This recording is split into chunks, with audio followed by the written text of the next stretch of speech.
নমস্কাৰ প্ৰিয় দৰ্শক, আন এটা আধ্যাত্মিক তথা জ্ঞানবৰ্ধক কাহিনীলৈ আপোনাক আন্তৰিক স্বাগতম জনাইছো।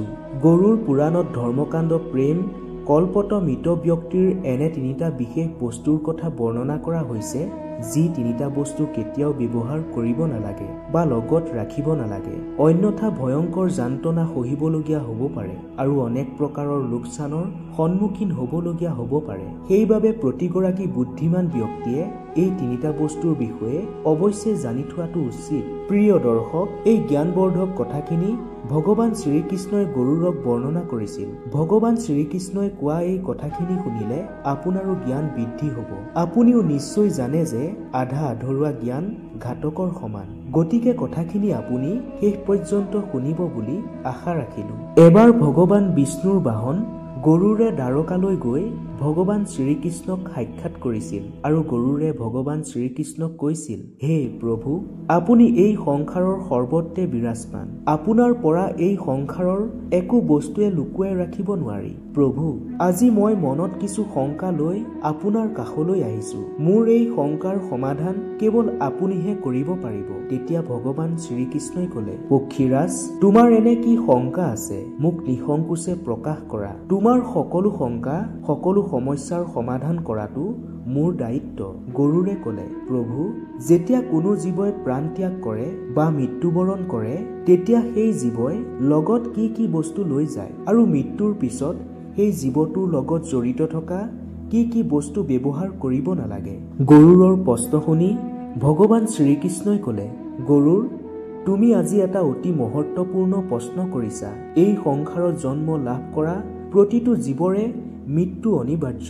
মনুষ্যই যেতিয়া এই সংসাৰলৈ আহে তেতিয়া খালী হাতেৰেই আহে, কিন্তু যেতিয়াই সেই মনুষ্যৰ মৃত্যু হয় তেতিয়া লগত 5বিধ বস্তু লৈ যায় আৰু সেই 5বিধ বস্তুৰ ভিতৰত 3বিধ বস্তু আমি ব্যৱহাৰ কৰিব নালাগে। তোমাৰ এই প্ৰশ্ন দুটা উত্তৰ দিয়াৰ পূৰ্বে মই তোমাক এটা কাহিনী শুনাব খুজিছো।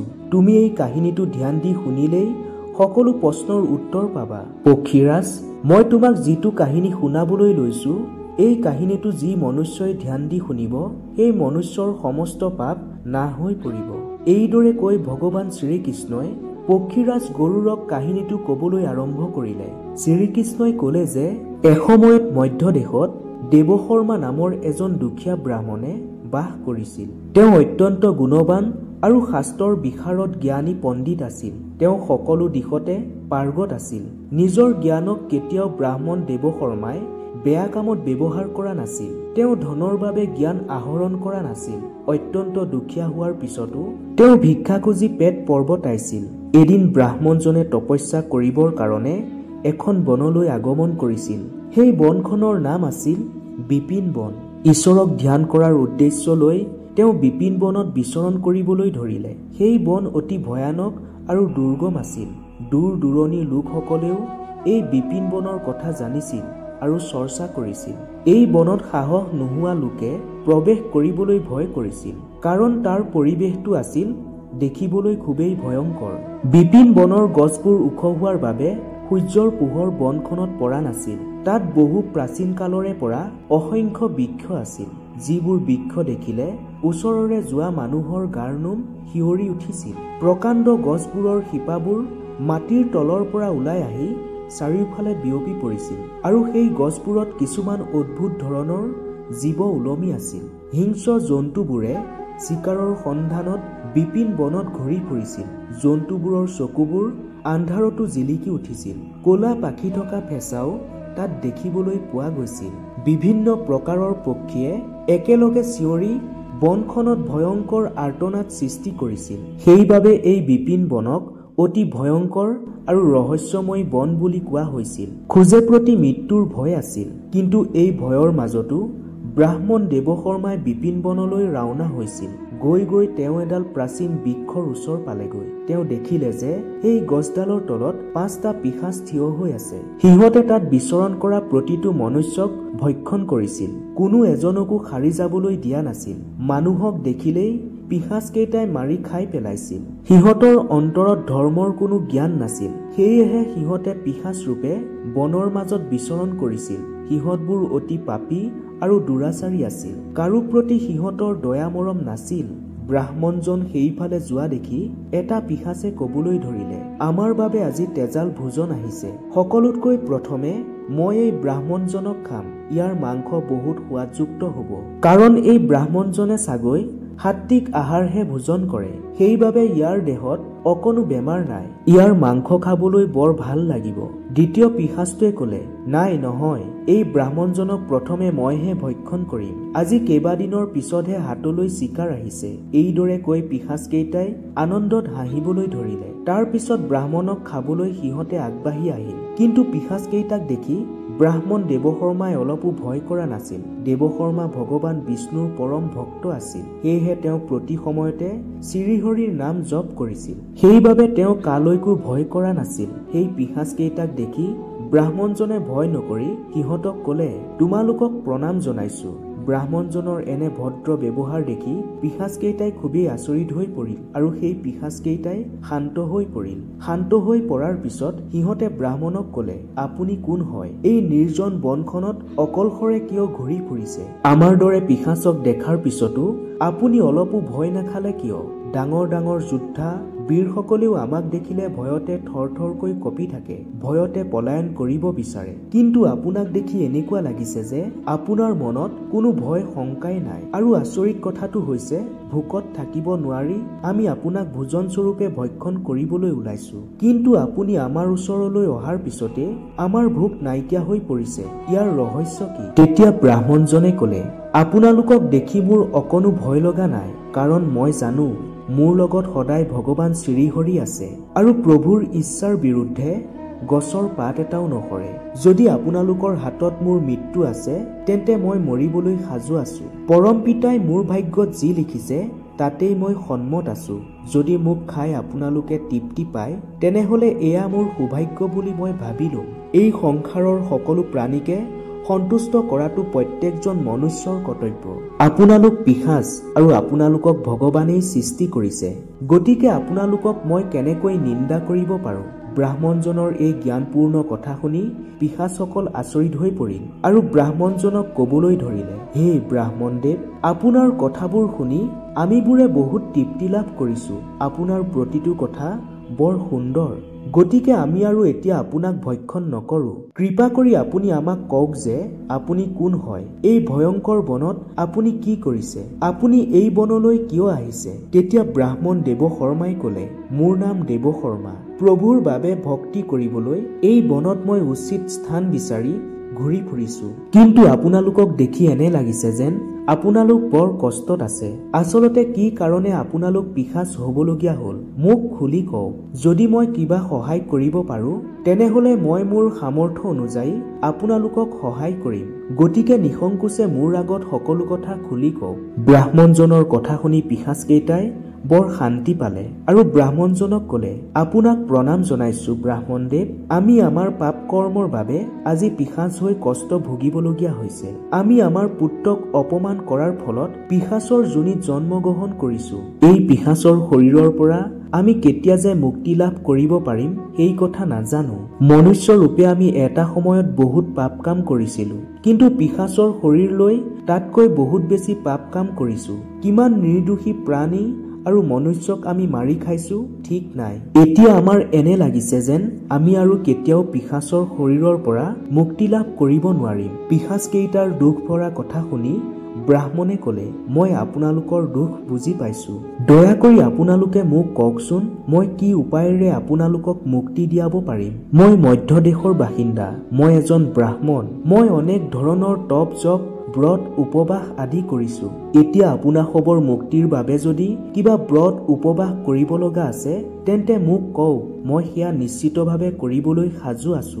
ব্ৰাহ্মণজনৰ এনে কথা শুনি পিশাচসকলে বুজি পালে যে প্ৰকৃততে সেই ব্ৰাহ্মণজন তেওঁলোকৰে পুত্ৰ সন্তান, অৰ্থাৎ তেওঁলোক ব্ৰাহ্মণজনৰ দেউতাক, ককাক, আজু ককাক বা ককাকৰ ককাক আছিল। তেওঁলোকে পাপ কৰাৰ ফলতেই পিশাচ হৈ জন্ম লাভ কৰিছে। ভগৱান শ্ৰীকৃষ্ণই পক্ষীৰাজ গৰুড়ক আৰু ক'লে যে ব্ৰাহ্মণ দেৱশৰ্মা আছিল সেই পিশাচকেইটাৰে বংশধৰ। ইয়াৰ পিছত আটাইকেইটা পিশাচে নিজ নিজ পাপ কৰ্মৰ কথা ব্ৰাহ্মণজনৰ আগত কবলৈ ধৰিলে। প্ৰথমজন পিশাচৰ নাম আছিল উচিষ্ঠ। উচিষ্ঠৰ সৰ্বশৰীৰ তেজ আৰু মঙহেৰে ভৰি আছিল। তাৰ চকুত অৰ্ধমৰ জুই জ্বলি আছিল। সি কপি কপি ব্ৰাহ্মণজনক কলে, মোৰ নাম উচিষ্ঠ।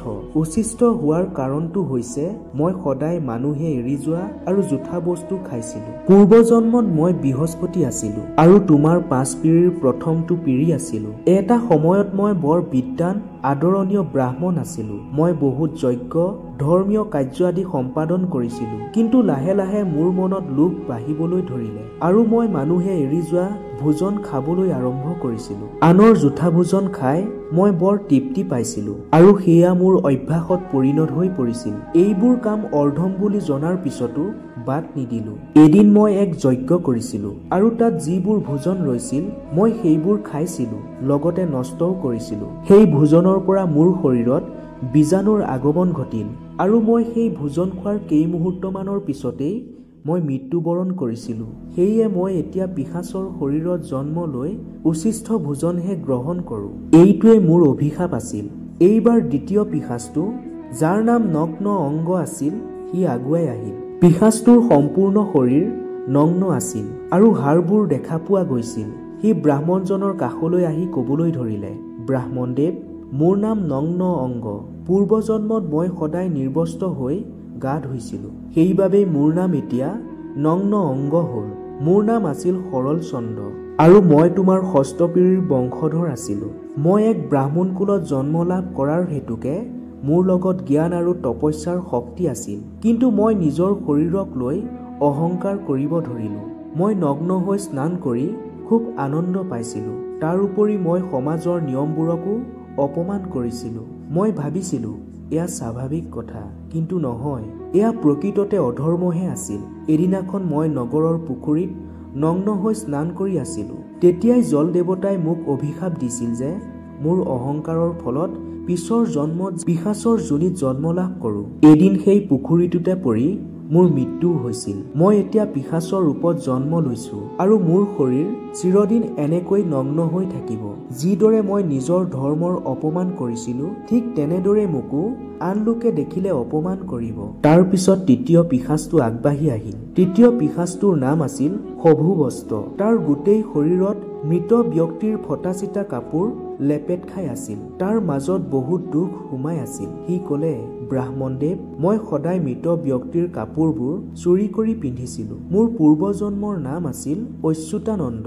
মৃত ব্যক্তিৰ কাপোৰ চুৰি কৰি পিন্ধাৰ কাৰণে মই এই জন্মত পিশাচৰ ৰূপ লৈ জন্মগ্ৰহণ কৰিছো। পূৰ্বজন্মত মই এজন আদৰ্শৱান ব্ৰাহ্মণ আছিলো আৰু ময়ো তোমাৰ এই বংশধৰ আছিলো। মোৰ মনত দিনক দিনে লোভ বাঢ়ি গৈছিল। মই শ্মশানলৈ গৈ মৃত ব্যক্তিৰ কাপোৰবোৰ চুৰি কৰি আনিছিলো আৰু সেইবোৰ বিক্ৰী কৰিছিলো। মৃত ব্যক্তিৰ শৰীৰৰ বস্ত্ৰ পিন্ধি মই নিজেই সুখী অনুভৱ কৰিছিলো। মোৰ এইবোৰ কৰ্ম দেখি দেৱতাসকলে মোক অভিশাপ দিলে। লগতে মোৰ সেই শ্মশানতে এদিন মৃত্যু হ'ব বুলি ক'লে আৰু মই পিশাচ হৈ জন্ম লাভ কৰি সদায় আনৰ কাপোৰ পিন্ধি থাকিম বুলি দেৱতাসকলে অভিশাপ দিছিল। মোক এটা ভয়ংকৰ পিশাচে মাৰি পেলালে আৰু এতিয়া মই মৃত ব্যক্তিৰ কাপোৰ পিন্ধিয়ে দিন কটাই আছো। তাৰ পিছত চতুৰ্থ পিশাচটো আগবাঢ়ি আহিল। তাৰ নাম আছিল অচুচ। অচুচৰ গাৰ পৰা ইমানেই লেতেৰা দুৰ্গন্ধ ওলাইছিল যে ব্ৰাহ্মণে উশাহ লবলৈ কষ্ট পাইছিল। সি কলে, মোৰ নাম অচুচ। সি কলে, মোৰ নাম অচুচ এই কাৰণেই হ'ল কাৰণ মই সদায় লেতেৰা আৰু অপবিত্ৰ বস্তুৰ লগত বিলীন হৈ পৰিছিলো। তাৰ উপৰি মই পূৰ্বজন্মত ধৰ্মৰাজ আছিলো আৰু তোমাৰ পূৰ্বৰ বংশধৰ আছিলো। মোৰ জীৱনটোত শুদ্ধতাৰ কোনো স্থান নাছিল। ব্ৰাহ্মণ হৈও মই অপবিত্ৰ আৰু লেতেৰাৰ মাজত জীৱন কটাইছিলো। মই কোনোদিনে তন মনৰ শুদ্ধতাৰ প্ৰতি ধ্যান ৰখা নাছিলো। লেতেৰা কাপোৰ পিন্ধি অপবিত্ৰ স্থানত থাকিছিলো। মই স্নান নকৰিছিলো। সকলো জানি বুজিও মই ধৰ্মৰ নিয়ম উলংঘন কৰিছিলো। মোৰ এইসমূহ অপকৰ্মৰ বাবে দেৱতাসকলে মোক অভিশাপ দিছিল যে মই অশুদ্ধতাৰ মাজত বিলীন হৈ পিশাচৰ যোনিত জন্ম লম। মোৰ মৃত্যু এটা লেতেৰা দুৰ্গন্ধময় পুখুৰীত হৈছিল। এতিয়া মই পিশাচৰ শৰীৰত জন্ম পালো, যিটো শৰীৰ দুৰ্গন্ধময় আৰু অপবিত্ৰৰে ভৰি আছে। শেষত পঞ্চমটো পিশাচ ব্ৰাহ্মণ দেৱশৰ্মাৰ কাষলৈ আগুৱাই আহিছিল। তাৰ নাম আছিল ৰব্যহৰি। তাৰ মুখখন ৰঙা ৰক্তৰে ভৰি আছিল আৰু হাতত মাংসৰ টুকুৰা আছিল। সি ভয়ানক হাঁহিৰে ব্ৰাহ্মণক কলে, মই ৰব্যহৰি, কাৰণ মই মাংস আৰু ৰক্তৰ লোভীয়া আছিলো। পূৰ্বজন্মত মোৰ নাম আছিল সোমদেৱ আৰু ময়ো তোমাৰ বংশধৰ আছিলো। মই এজন ব্ৰাহ্মণ হোৱাৰ পিছতো হিংসা কূটনীতিৰ মাত জীৱন কটাইছিলো। মই জীৱ হত্যা কৰি মাংস খাই বৰ আনন্দ পাইছিলো। মই বহুতো নিৰ্দোষী প্ৰাণীক হত্যা কৰিছো আৰু সিহঁতৰ মাংস খাইছিলো। মই মোৰ পৰিয়ালৰ লগতে সমাজৰো নিয়মবোৰ উলংঘন কৰিছিলো। মাংসহাৰী প্ৰাণী খোৱাৰ ফলতেই এদিন মোৰ মৃত্যু হৈছিল। মই গৰুৰ মাংস খাইছিলো। তেতিয়া দেৱতাই মোক অভিশাপ দিছিল যাতে মই পিশাচৰ শৰীৰত জন্ম লাভ কৰি ৰক্ত আৰু মাংসৰ বাবে লোভী হৈ পৰো। এইদৰে এটা এটাকৈ আটাইকেইটা পিশাচে নিজৰ পূৰ্বজন্মৰ অপকৰ্মৰ কথা ব্ৰাহ্মণৰ আগত কোৱাৰ পিছত প্ৰথমটো পিশাচে পুনৰ কবলৈ ধৰিলে, আমি সদায় লেতেৰা কাপোৰ পিন্ধিছিলো। এই কাপোৰ পিন্ধিয়ে ভোজন পূজাপাঠ আদি কাৰ্যবোৰ কৰিছিলো। আমি সদায় লেতেৰা ভোজন কৰিছিলো। এনে কাৰণতে আজি আমি এনেকুৱা দুৰ্গতি ভোগ কৰিবলগীয়া হৈছে। আমি নিৰ্বস্ত্ৰ হৈ স্নান কৰিছিলো, যাৰ বাবে আমাৰ ওপৰত পূৰ্বপুৰুষসকল ৰুষ্ট হৈ পৰিছিল। আমি কোনোদিন পূৰ্বপুৰুষৰ বাবে ভোজন আগবঢ়োৱা নাছিলো। এইবাবে আমি মৃত্যুৰ পিছত পিশাচ হৈ পৰিলো। পিশাচকেইটাই ব্ৰাহ্মণ দেৱশৰ্মাক কলে, হে পুত্ৰ, তুমি আমাৰেই সন্তান। আমি তোমাৰ পূৰ্বপুৰুষ, তোমাৰ বংশধৰ। এইয়া সকলো ভগৱানৰ লীলা। ভগৱানে তোমাক আমাৰ ওচৰলৈ পঠিয়াইছে। এতিয়া আমাৰ বিশ্বাস হৈছে যে তুমি আমাক নিশ্চয় মুক্তি দিবা। এতিয়া তুমি যোৱাগৈ আৰু আমাৰ মুক্তিৰ বাবে উপায় চিন্তা কৰাগৈ। পিশাচসকলৰ পূৰ্বৰ এনেধৰণৰ ঘটনা শুনি ব্ৰাহ্মণজনে অত্যন্ত দুখ অনুভৱ কৰিলে আৰু ভাবিবলৈ ধৰিলে, প্ৰত্যেকজন মনুষ্যই তেওঁৰ পূৰ্বজন্মৰ বংশধৰক মুক্তি দিবলৈ কাৰ্য কৰা উচিত। গতিকে ময়ো মোৰ পূৰ্বপুৰুষক এই পাপৰ পৰা মুক্তি দিবই লাগিব।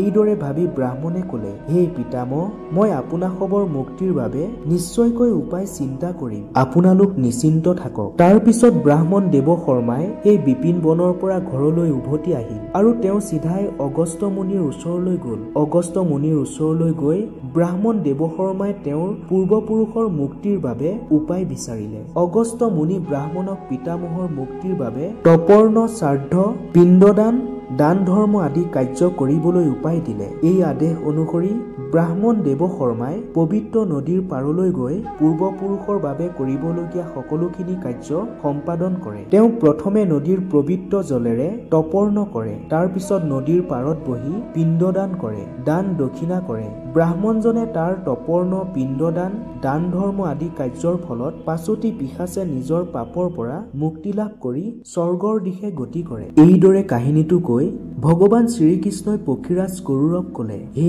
গৰুড়, সেইকাৰণে মনুষ্যই কেতিয়াও লেতেৰা কাপোৰ পিন্ধিব নালাগে, লেতেৰা ভোজন কৰিব নালাগে, মাটিত পৰা, আনে এৰি যোৱা, আনে স্পৰ্শ কৰা বস্তু কেতিয়াও খাব নালাগে। পক্ষীৰাজ, এইবাৰ মই তোমাক মৃত ব্যক্তিৰ সেই বিশেষ বস্তুবোৰৰ কথা কব খুজিছো, যিবোৰ জীয়াই থকা লোকে কেতিয়াও ব্যৱহাৰ কৰাটো উচিত নহয়। তুমি মোৰ কথা ধ্যান দি শুনিবা। এই সংসাৰত মনুষ্যৰ জন্ম লৈ মানুহ বহুতো ভৌতিক সুখৰ মোহত পৰে। মৃত্যুৰ পিছত ব্যক্তিজনৰ লগত থকা বস্তুৰ প্ৰতি মোহ থাকি যায়। যেতিয়ালৈকে মনুষ্যই সাংসাৰিক বস্তুৰ প্ৰতি মোহ ত্যাগ কৰি সম্পূৰ্ণৰূপেৰে ভগৱানক নিজৰ কৰিব নোৱাৰে, তেতিয়ালৈকে সেই বিভিন্ন যোনিত জন্ম লাভ কৰি পৃথিৱী লোকত ঘূৰি থাকে। কেতিয়াবা কেতিয়াবা লোভ মোহ ইমানেই বাঢ়ি যায়, যাৰ ফলত তেওঁ মৃত্যুৰ পিছতো পৃথিৱী লোকত ভ্ৰমণ কৰি থাকে, অৰ্থাৎ তেওঁ প্ৰেতাত্মাৰ যোনি ধাৰণ কৰে। যিবোৰ ব্যক্তিৰ অকাল মৃত্যু ঘটে, সেইবোৰেও প্ৰেতাত্মাৰ যোনিতেই জন্ম লাভ কৰে আৰু প্ৰেতাত্মা হৈ নিজৰ ঘৰৰ পৰিয়ালৰ সদস্যক দুখ দিবলৈ ধৰে। বহু মনুষ্যই মৃত্যু হোৱা ব্যক্তিজনৰ স্মৃতি নিজৰ লগত ৰাখে, আনকি ব্যক্তিজনৰ বস্তু ব্যৱহাৰ কৰা দেখা যায়। কিন্তু সেই মৃত ব্যক্তিৰ বস্তু মনুষ্যই কেতিয়াও ব্যৱহাৰ কৰাটো একেবাৰে উচিত নহয়, কাৰণ এই বস্তুৰ লগত সেই মৃত ব্যক্তিজন জড়িত হৈ থাকে। মৃত ব্যক্তিজনৰ সেইসমূহ বস্তুৰ প্ৰতি লোভ লাগি থাকে। সেয়ে আমি সেইবোৰ বস্তু ব্যৱহাৰ কৰিলে তেওঁলোকে মনত কষ্ট পায়। ইচ্ছা কৰিলে মনুষ্যই সেইবোৰ বস্তু ব্যৱহাৰ নকৰাকৈ ঘৰত সযতনে ৰাখিব পাৰে অথবা বস্তুবোৰ নি নদীত উটুৱাই দিব পাৰে, কিন্তু ভুলতো সেই বস্তু ব্যৱহাৰ কৰিব নালাগে। মৃত ব্যক্তিজনৰ আত্মাৰ শান্তিৰ বাবে মনুষ্যই যদি সেই বস্তুবোৰ দান কৰে তেন্তে এয়া বৰ শুভদায়ক হৈ পৰিব। হে পক্ষীৰাজ, আচলতে সেই বস্তুবোৰ কি কি এই কথা মই এইবাৰ ক'ব খুজিছোঁ। প্ৰথম বস্তুটো হৈছে মৃত্যু হোৱা ব্যক্তিজনৰ কাপোৰ। মৃত ব্যক্তিৰ কাপোৰ ভুলতো ব্যৱহাৰ কৰিব নালাগে, পিন্ধিব নালাগে, কাৰণ এই কাপোৰৰ লগত ব্যক্তিজন জড়িত হৈ থাকে। মৃত্যু হোৱা ব্যক্তিজনৰ স্মৃতিয়ে আমনি কৰে। মৃত ব্যক্তিৰ কাপোৰ পিন্ধা ব্যক্তিজন শাৰীৰিক আৰু মানসিকভাৱে দুৰ্বল হৈ পৰে। সেই ব্যক্তিজনে মৃত্যুৰ সোৱাদ ল'বলৈ ইচ্ছা কৰিবলৈ ধৰে। এই কাৰণে মৃত্যু হোৱা ব্যক্তিৰ কাপোৰ কেতিয়াও পিন্ধিব নালাগে। এই কাপোৰ পাৰিলে দান কৰিব লাগে। এনে কৰিলে সেই মৃত ব্যক্তিৰ আত্মাই শান্তি লাভ কৰে। দ্বিতীয়বিধ বস্তু হৈছে মৃত ব্যক্তিৰ গহনা। মৃত ব্যক্তিৰ গহনাও কাপোৰৰ দৰে একে লোভনীয় বস্তু। তদুপৰি কাপোৰতকৈ অধিক লোভ থাকি যায় গহনাৰ প্ৰতি, কাৰণ প্ৰতিজন ব্যক্তিয়ে নিজকে সুন্দৰ কৰি দেখাবলৈ গহনা পৰিধান কৰে। কিন্তু যেতিয়া ব্যক্তিজনৰ মৃত্যু হৈ যায় তেতিয়া সেই মৃত ব্যক্তিৰ গহনাবোৰ অন্য মানুহে পিন্ধে। এনে কৰিলে মৃত ব্যক্তিৰ আত্মাই মনত বৰ কষ্ট পায়। গহনা পিন্ধা মানুহজনৰ প্ৰতি হিংসাভাৱ সোমাই পৰে আৰু মানুহজনক কষ্ট দিবলৈ আৰম্ভ কৰে। মৃত ব্যক্তিৰ আত্মাই মুক্তি নাপায়। সেই আত্মা এই মৃত্যু লোকতে ঘূৰি থাকে আৰু মানুহক দুখ কষ্ট দিয়ে। সেয়েহে মৃত ব্যক্তিৰ গহনা কেতিয়াও ব্যৱহাৰ কৰিব নালাগে। পাৰিলে সেই গহনাখিনি গলাই বেলেগ গহনা বনাই ল'ব লাগে, নতুবা কোনো মন্দিৰত দান কৰিব লাগে। তৃতীয় বস্তুবিধ হৈছে মৃত ব্যক্তিৰ মালা। জীয়াই থকাৰ দিনত মানুহে মালাৰ দ্বাৰা মন্ত্ৰ জপ কৰে। মৃত্যুৰ পিছত ব্যক্তিৰ মালাডাল কোনো জীৱিত মনুষ্যই পিন্ধিব নালাগে। সেই মালাডাল কোনো পবিত্ৰ নদীৰ পানীত উটুৱাই দিব লাগে। সেই পবিত্ৰ নদীয়ে মৃত ব্যক্তিৰ সকলোখিনি উটুৱাই স্বৰ্গলৈ লৈ যায়। এইদৰে সেই তিনিবিধ বস্তুৰ কথা কৈ ভগৱান শ্ৰীকৃষ্ণই পক্ষীৰাজ গৰুড়ক ক'লে, গৰুড়, মৃত্যুৰ পিছত মনুষ্যই নিজৰ লগত কেৱল পাপ আৰু পুণ্যখিনিহে লৈ যায়। সকলো ভৌতিক বস্তু এৰি থৈ যায়। গতিকে সেই ভৌতিক বস্তুবোৰৰ প্ৰতি মনুষ্যই কেতিয়াও অধিক মোহ ৰাখিব নালাগে। মৃত্যুৰ পিছত আত্মাৰ লগত এনেকুৱা কিছু বিশেষ বস্তু থাকে যিটো অহা জন্মতো লগত থাকে। এই বস্তু আত্মাৰ কৰ্ম আৰু ইচ্ছাৰ সৈতে যোগ হৈ থাকে। এতিয়া মই তোমাক সেই 5টা বস্তুৰ কথা বিস্তাৰিতভাৱে ক'ম, যিকেইটা বস্তু আত্মাৰ লগত সদায় থাকে। কথাখিনি মন দি শুনিবা। আত্মাৰ প্ৰথমটো বস্তু হৈছে কামনা। কামনা মৃত্যুৰ পিছত আত্মাৰ লগতেই জড়িত হৈ থাকে। কামনাৰ বাবে আত্মাই নতুন জীৱন ল'বলৈ ইচ্ছা কৰে। ই আত্মাক নতুন শৰীৰত যাবলৈ জোৰ কৰি থাকে। যেতিয়া এজন ব্যক্তিৰ মৃত্যু হয় তেতিয়া ব্যক্তিজনৰ ইচ্ছা, মনৰ আশাবোৰ ব্যক্তিজনৰ লগত গুচি যায়। কামনাক এক প্ৰকাৰৰ চঞ্চল পূজা বুলিও মনা যায়, যিটো আমাক সাংসাৰিক জীৱনৰ লগত বান্ধি ৰাখে। যদি মনুষ্যই সকলোবোৰ ইচ্ছা ত্যাগ কৰি দিয়ে তেতিয়া আত্মাই মোক্ষ লাভ কৰে। সেইবাবে কোৱা হয় যে মৃত্যুৰ সময়ত নিজৰ মনৰ আশাবোৰ ত্যাগ কৰাটো অতি মহত্বপূৰ্ণ কাম। যি লোকে মনৰ আশাবোৰ মৃত্যুৰ লগে লগে লগত লৈ যায় সেই লোকে পুনৰ জন্ম লয়, কাৰণ ব্যক্তিজনৰ কামনাই নতুন এটা জীৱনৰ বাবে প্ৰেৰণা যোগায়। পক্ষীৰাজ, কামনাৰ পিছতেই আছে বাসনা। বাসনা সেইটো যিয়ে মনুষ্যক সুখ ভোগ কৰিবলৈ আগ্ৰহী কৰি তোলে। ই এক এনেকুৱা বস্তু যে যাৰ কোনো অন্ত নাই। মৃত্যুৰ সময়তো অধিকাংশ লোকে বাসনাৰ লগত জড়িত হৈ থাকে আৰু ই মুক্তি নাপায়। এই বাসনাই সাংসাৰিক বস্তু, ধন, পৰিয়াল আৰু ভোগৰ প্ৰতি আকৰ্ষণ বঢ়াই তোলে। বাসনা ইমানেই শক্তিশালী যে ই মৃত্যুৰ পিছতো আত্মাৰ সৈতে লাগি থাকে। বাসনাৰ উদাহৰণ বিষ্ণু পুৰাণৰ ৰজা ভৰতৰ লগত মিলে। ৰজা ভৰতে এটা হৰিণা পোৱালীক খুব মৰম কৰিছিল আৰু এই বাসনাই ইমানেই প্ৰভাৱ পেলাইছিল যে ৰজা ভৰতে মৃত্যুৰ সময়তো হৰিণা পোৱালীটোৰ কথা মনলৈ আনিছিল আৰু সেইবাবে ৰজা ভৰতে পিছৰ জন্মত হৰিণা হৈ জন্ম লৈছিল। বাসনাই আত্মাৰ সৈতে বান্ধ খাই থাকে মনৰ শান্তি আৰু জ্ঞানৰ দ্বাৰা। বাসনাৰ পৰা মুক্তি লাভ কৰিব পৰা যায়। তৃতীয়টো হৈছে কৰ্ম মনুষ্যৰ সকলোতকৈ ডাঙৰ উপহাৰ, যিটো মৃত্যুৰ পিছত তেওঁৰ লগত গুচি যায়। মনুষ্যই জীয়াই থকাৰ দিনত যি ভাল বেয়া কাম কৰে তাৰ ফল পিছৰ জন্মত দেখা পোৱা যায়। মৃত্যুৰ পিছত আত্মাৰ লগত সকলো কৰ্মৰ লেখ যোগ কৰা হয়। যদি কোনোৱে ভাল কাম কৰিছে তেন্তে ব্যক্তিজনে পৰম ধামত সুখ শান্তি লাভ কৰে আৰু পিছৰ জন্মতো সুখ শান্তি লাভ কৰে। আৰু ইয়াৰ বিপৰীতে যদি বেয়া কৰ্ম কৰিছে তেন্তে ব্যক্তিজনে নৰকত দুখৰ জীৱন জীয়াবলগীয়া হয়। এই কাৰণে আমি ধৰ্মশাস্ত্ৰত কৰ্মক অতি মহত্বপূৰ্ণ বুলি কোৱা হৈছে। কৰ্মৰ গতি ইমানেই অদ্ভুত হয় যে ই 7 জনমলৈ আত্মাৰ পিছ নেৰে। সেইকাৰণে মনুষ্যই সদায় পুণ্যৰ কাম কৰিবলৈ চেষ্টা কৰিব লাগে। পক্ষীৰাজ, আত্মাৰ লগত সদায় থকা চতুৰ্থ বস্তুটো হৈছে কাৰ্য এনেকুৱা এটা বস্তু যিয়ে মৃত্যুৰ পিছতো আত্মাৰ সংগ নেৰে। যদি কোনো ব্যক্তিয়ে জীৱনত আনৰ পৰা ঋণ লৈছে আৰু সেয়া পৰিশোধ নকৰাকৈ মৃত্যুক আঁকোৱালি লৈছে, তেতিয়া সেই ধাৰ অহা জন্মতো তেওঁৰ লগত থাকে। কাৰ্যই এক প্ৰকাৰৰ আত্মাক বান্ধোনেৰে বান্ধি ৰাখে।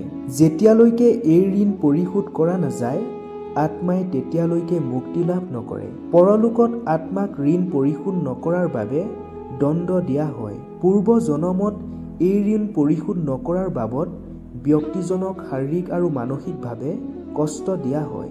এই কাৰণে ধৰ্মশাস্ত্ৰত কৈছে, জীৱনত কাৰোবাৰ পৰা ঋণ ললে সেই ঋণ পৰিশোধ কৰিহে মৃত্যুলৈ আগবাঢ়িব লাগে, যাতে আত্মাই পিছৰ জন্মত সেই সকলোবোৰৰ পৰা মুক্তি লাভ কৰি নিসংকোচে থাকিব পাৰে। শেষত ভগৱান শ্ৰীকৃষ্ণই গৰুড়ক ভক্তিৰ মাহাত্ম্যৰ কথা কৈছে। ভক্তি এবিধ পবিত্ৰ মাৰ্গ, যিয়ে আত্মাক ভগৱানৰ লগত সংযোগ কৰায়। যি ব্যক্তিয়ে শুদ্ধ মনেৰে ভগৱানক আৰাধনা কৰে সেই ব্যক্তিজনৰ আত্মাই মৃত্যুৰ পিছতো সেই ভক্তিৰ ফল ভোগ কৰে। ভক্তিয়ে শক্তি, যিয়ে আত্মাক জন্ম মৃত্যুৰ চক্ৰৰ পৰা ৰক্ষা কৰিব পাৰে, মুক্তি লাভ কৰাব পাৰে। ভক্তিৰে ভৰা ব্যক্তিৰ হৃদয়ে ঈশ্বৰৰ সান্নিধ্য লাভ কৰে। এই কাৰণতেই ভক্তিক জীৱনৰ আটাইতকৈ পবিত্ৰ সাধনা বুলি মানি লোৱা হৈছে। এইদৰে ভগৱান শ্ৰীকৃষ্ণই গৰুড়ক কৈছিল যে মৃত্যুৰ পিছত আত্মাৰ লগত কামনা, বাসনা, কৰ্ম, কাৰ্য আৰু ভক্তি এই 5 বিধ বস্তু ৰৈ যায়। এই কেইবিধ বস্তুৱে আত্মাক এক চক্ৰত বান্ধি ৰাখে আৰু মুক্তিৰ ফালে লৈ যায়। প্ৰিয় দৰ্শক, ভগৱান শ্ৰীকৃষ্ণই পক্ষীৰাজ গৰুড়ক কোৱা এই মহত্বপূৰ্ণ আৰু জ্ঞানবৰ্ধক কথাখিনি আপোনাৰ বাৰু কেনে লাগিল এই কথা কমেণ্টত জনাবলৈ একেবাৰে নাপাহৰিব। লগতে এই কথাখিনি প্ৰতিজন ব্যক্তিয়ে যাতে ভালদৰে শিকিব পাৰে তাৰ বাবে সকলোৱে পোৱাকৈ এতিয়াই ভিডিঅ'টো শ্বেয়াৰ কৰি দিয়ক। ধন্যবাদ।